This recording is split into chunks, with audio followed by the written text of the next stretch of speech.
Vamos falar sobre o caso do Alexandre Nardoni, que vai ser obrigado a passar por um exame criminológico. A determinação é da Justiça de São Paulo. Alexandre Nardoni, condenado a 30 anos de prisão pela morte da sua própria filha, a Isabela Nardoni, tem que passar por esse exame lá no âmbito do Tribunal de Justiça, um exame de criminologia, exame criminológico. O prazo para a realização do exame criminológico é de 40 dias. Esse exame criminológico deve avaliar a personalidade, a periculosidade, eventual arrependimento e a possibilidade de voltar a cometer crimes. Nós vamos entender melhor como funciona esse exame criminológico. A gente chamou aqui para participar do Morning Show e nos esclarecer a respeito do exame o psiquiatra forense Reude Lobo, que ficou conhecido por participar de avaliações como de Adélio Bispo, Suzane Richthofen, Flor de Lis e Doutor Jairinho. Doutor Reude, bem-vindo ao Morning Show. Gratidão poder estar aqui contribuindo com o seu programa, com o público maravilhoso e qualificado. Doutor Reude, é um prazer te receber. Você já participou de casos de repercussão nacional, aí os principais, pelo menos, né? Eu queria entender de você como vai ser esse exame que o Nardoni vai ser submetido. O que o profissional vai levar em consideração? Quais são as perguntas que são feitas? Existe algum exame clínico mesmo que ele é submetido? Ou isso fica na avaliação, ali na conversa? Explica pra gente como funciona, por favor. A avaliação ou exame criminológico, ele é importantíssimo, porque ele garante segurança para a sociedade, para o próprio indivíduo e para as famílias relacionadas à vítima. Então, é uma avaliação médica psiquiátrica forense que tem o objetivo deste médico ou destes médicos verificarem se tem ou não a presença de algum adoecimento mental ou alguma alteração da personalidade que deixe a pessoa em riscos de reincidência criminal, caso volte a conviver total ou parcialmente com a sociedade. De maneira muito importante e complementar, tem também as avaliações psicológicas, para verificar a intensidade das características alteradas, errôneas, doentias, se elas existirem. E para isso, nos exames criminológicos, tem a avaliação psicológica, especialmente pelo exame de Rocha-Rorschach. Essa testagem ela é muito importante, porque ela permite verificar elementos, características, sinais e sintomas do indivíduo, sem que o indivíduo em avaliação possa manipular, distorcer ou falsear os resultados. E em terceiro lugar, e tão importante quanto, tem a avaliação dos assistentes sociais, com a finalidade de estudar, analisar e concluir se o ambiente para qual esse egresso do sistema prisional terá condições de estudo, de trabalho e de relacionamentos familiares que deem suporte para o seu futuro pós-cárcere. Portanto, o exame criminológico completo tem a participação médica, psiquiátrica forense, do psicólogo jurídico e do assistente social judiciário. Isso fornece, então, segurança para a sociedade, para o próprio indivíduo e para todas as famílias envolvidas. Doutor Reude, pelo que o senhor falou aí, é uma equipe multidisciplinar, né? Tem a parte psicológica, a medicina da psiquiatria, tem assistência social. Como é que funciona quando um desses profissionais é quem diz que não estaria o Nardoni, por exemplo, apto a ser solto? Precisa de todo mundo concordar? Uma pessoa só discordando já é o suficiente para impedir essa progressão de regime? Explica pra gente. Normalmente, as equipes são harmônicas no sentido técnico, de modo que usam as mesmas bases científicas, testagens e meios avaliativos.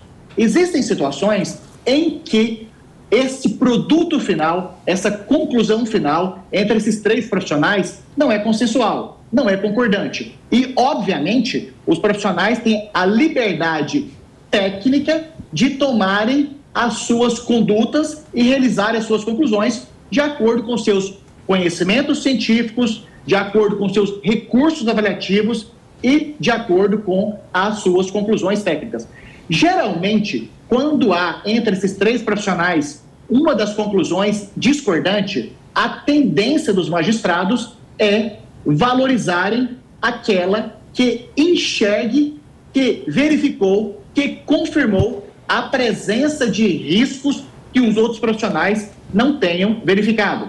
Como, por exemplo, Se o médico psiquiatra forense e o psicólogo jurídico concluíram que não há riscos para essa mudança, essa progressão de regime punitivo, e o assistente social verificou que o ambiente familiar, que o destino no qual essa pessoa vai viver tem elementos de insegurança, costuma prevalecer por parte do magistrado a consideração do elemento de insegurança para o indivíduo avaliado, para a sociedade e para as famílias, tanto do réu como da vítima. Muito bem, são 11h01. Para você que chegou há pouco aí do intervalo da rádio, a gente está conversando aqui com o psiquiatra forense Reude Lobo a respeito do caso Nardoni, já que o Alexandre Nardoni vai ser submetido a um exame criminológico para saber se ele pode ou não ser solto. Agora, depois de 16 anos do crime em que ele foi condenado a mais de 30 anos de prisão. O Dr. Reude participou de casos importantes, inclusive de repercussão nacional. Doutor, mais uma pergunta. Será que o fato dele ter filhos, outros filhos, pesa no momento desse exame criminológico? Porque ele foi condenado por matar a filha. E ele tem outros filhos que agora são adolescentes, poderiam ser vítimas em potencial. Um pai que mata um filho pode matar o outro. Isso é levado em consideração?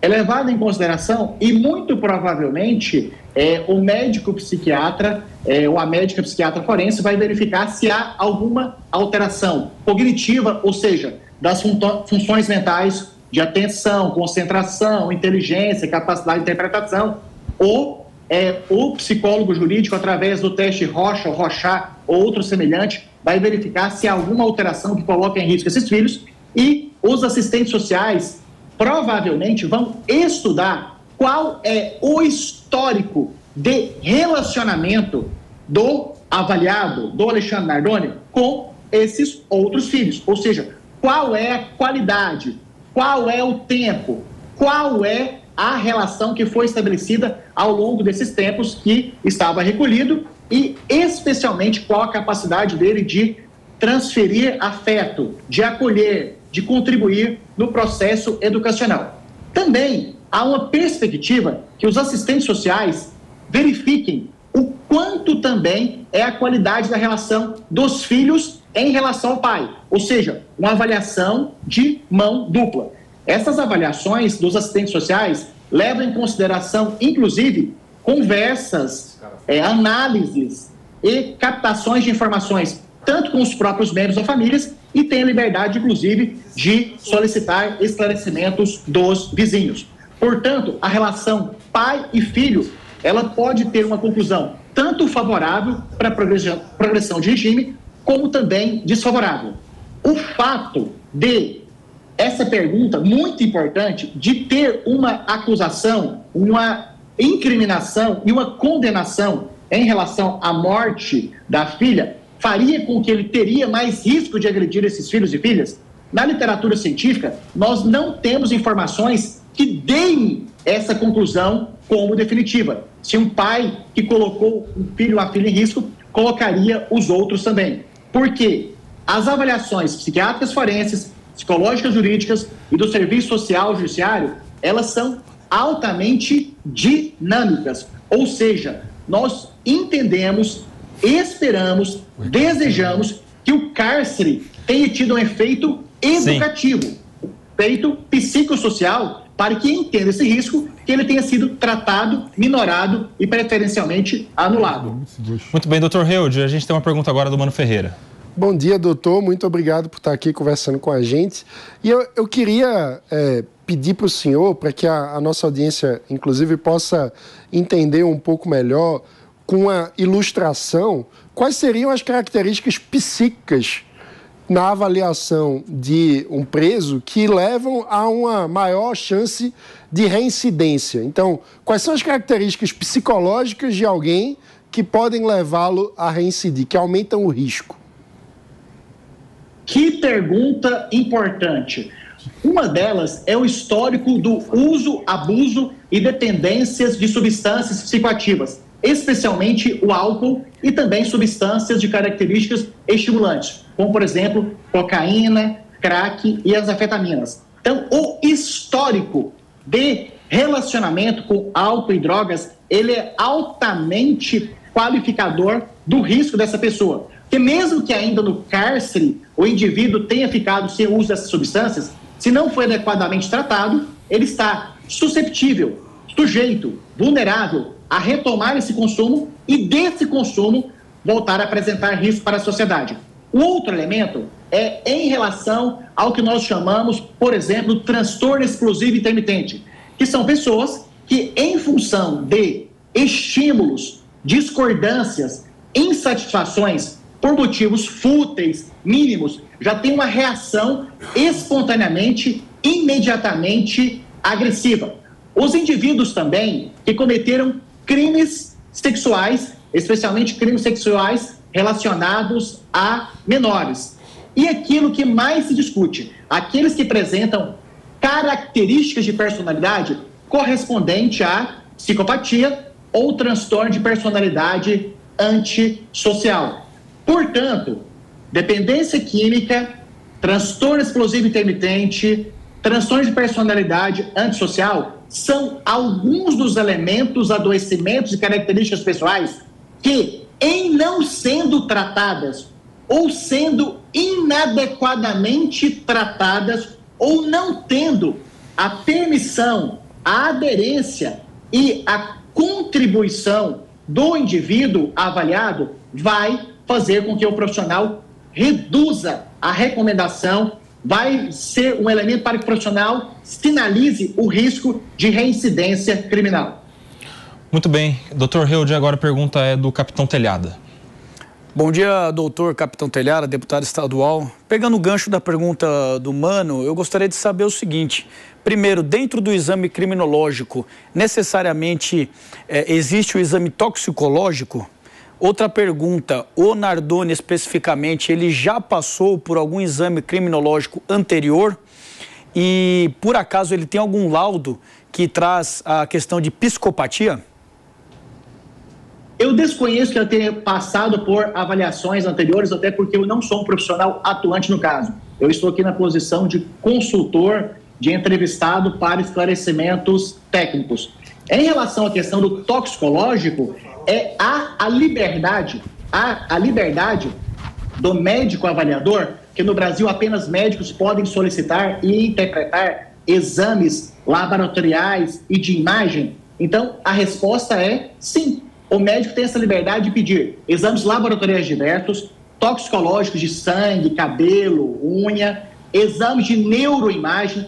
Por exemplo, nós temos situações em que a pessoa tem algumas alterações cerebrais que são verificadas por ressonância nuclear magnética, por tomografia computadorizada, que podem aumentar esse risco. E o exame toxicológico, ele tem, apesar do indivíduo estar recolhido, em algumas situações, ele é solicitado sim. Por exemplo, às vezes a pessoa faz o uso de medicamentos. E aí, o exame é utilizado para verificar se realmente a pessoa está utilizando, bebendo, tomando o medicamento que foi prescrito. Por exemplo, o remédio ácido valproico, que é um anticonvulsivante usado também no tratamento de sintomas impulsivos, nas dependências químicas, na convulsão, na agressividade, do transtorno explosivo intermitente. O lítio, que é usado no transtorno afetivo bipolar. São medicamentos que são tituláveis, ou seja, que são dosáveis no sangue. Então, é muito importante que o médico, a médica avaliador, solicite esse exame, porque vai demonstrar se de fato aquela pessoa, além de receber a receita, além de receber a indicação do tratamento, se ele de fato está aderido, se ele está aceitando o tratamento. Por quê? Se provar que está aceitando o tratamento, essa é uma informação que contará a favor da progressão de regime. Se, por outro lado, o exame toxicológico, biológico, médico, biomédico, constatar que a pessoa não tem no sangue o remédio que está receitado para ele, significa o quê? Que não está aceitando, não está aderindo, não está contribuindo com o tratamento. Logo, isso diminui a probabilidade de evoluir de regime. Muito bem. Dr. Heude, a gente tem mais um minutinho. A pergunta agora vai ser do Felipe Monteiro. Doutor, obrigado por estar com a gente aqui de manhã, esclarecer esse assunto suma importante. A minha pergunta é no seguinte sentido, né? Algumas críticas que se fazem ao exame criminológico não é sobre o exame criminológico em si, é sobre a falta de critérios uniformes, né, do que seria esses exames criminológicos, né? Você teria alguma posição do que poderia ser colocado de forma uniforme nesses exames criminológicos? E mais do que isso, você acha possível, por exemplo, a mãe da Isabela participar como assistente, indicar alguém como assistente técnico desse exame criminológico, no caso em tela, ou não? Pergunta excelente, Felipe, e eu, inclusive, lamento ter 40 segundos para responder. Primeiro, de fato, não há uma uniformização técnico-científica Brasil afora do exame criminológico, até porque não é mais obrigatório como já foi antes. Então, isso fez com que tivesse ainda menos consenso. A minha compreensão é que realizar a avaliação, o exame criminológico, é muito melhor, é muito mais seguro, é muito mais adequado para a sociedade, o indivíduo e todas as famílias.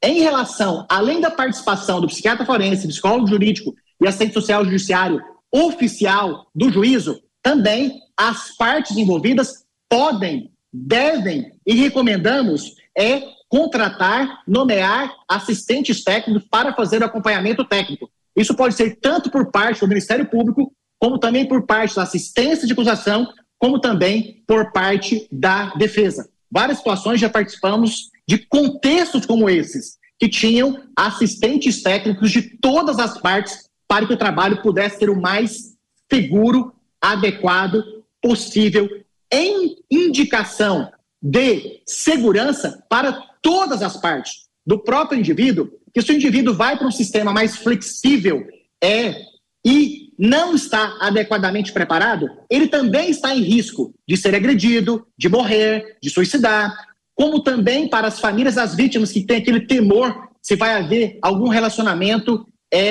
criminoso, algum relacionamento violento, e para a sociedade como um todo, de saber se o sistema de justiça cumpriu com a sua função psicoeducativa, educativa e ressocializadora.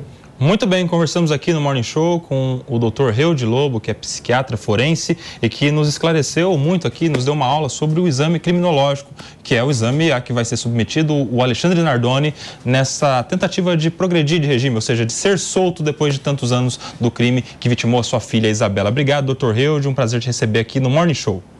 Um abraço. Gratidão. Um abraço. Gratidão, um abraço. Felipe Monteiro, com a palavra, meu amigo. Pode ser que o Alexandre Nardoni não saia, se esse exame detectar ali algum impedimento psiquiátrico ou de assistência social ou qualquer outro desses elementos que nos trouxe o Dr. Reude. Seria, para a sociedade, o melhor, né? Porque há um clamor público envolvido neste caso do Alexandre Nardoni. Não, certamente. É bom lembrar que a obrigatoriedade do Nardoni fazer o exame criminológico veio com a aprovação pelo Congresso da lei contra a progressão de regime de pena e contra a saidinha, na verdade, né? Então, você vê que uma política legislativa do Congresso Nacional permitiu com que o Nardoni agora só fosse possível a progressão do regime após fazer o exame criminológico. Então, realmente não é mais automático. Então, ele tem que fazer exame criminológico, tem que ter perícia técnica e, com certeza, vai abrir caminho para a mãe da Isabela participar como assistente pericial, indicar alguém como assistente pericial desse exame criminológico aí. Então, Mano Ferreira. E é muito interessante porque havia um debate sobre quando começariam a entrar em vigor as medidas que foram aprovadas no PL da saidinha. Então, mostra que, pelo menos por enquanto, está valendo desde já. E aí isso é um alento para a sociedade que deseja ter medidas que tornem o combate ao crime mais efetivo e o mais rápido possível. Capitão Telhado. Ótimo posicionamento do Ministério Público, que se baseou já nessa nova legislação para solicitar o exame criminológico, nessa solicitação da defesa de regime aberto. Porém, não deixa de ser um absurdo o caso do Alexandre Nardoni. Preso em 2008, em 2019, 11 anos depois, já estava no semiaberto e agora pleiteia o regime aberto. Hoje, a Isabela, vimos as imagens aí, teria seus 21, 22 anos e o assassino que a arremessou de uma janela de um prédio, daqui a pouco aí pode ser que esteja em liberdade e não deixa de ser um absurdo esse caso. E outro dia a gente viu, inclusive, a Ana Carolina Oliveira, mãe da Isabela, já esteve conosco aqui no Morning Show, falando, eles moram meio que perto, na mesma região. a possibilidade, imagine só, de um encontro em um shopping, em um evento, no meio da rua, da mãe da Isabela com o Alexandre Nardoni. Absurdo. Da mãe da vítima com aquele que é o acusado, condenado por ter matado a filha. E, enfim, a gente vai continuar acompanhando, vamos saber qual vai ser o resultado desse exame criminológico que ele vai ser submetido. A gente acompanha aqui na programação da Jovem Pan.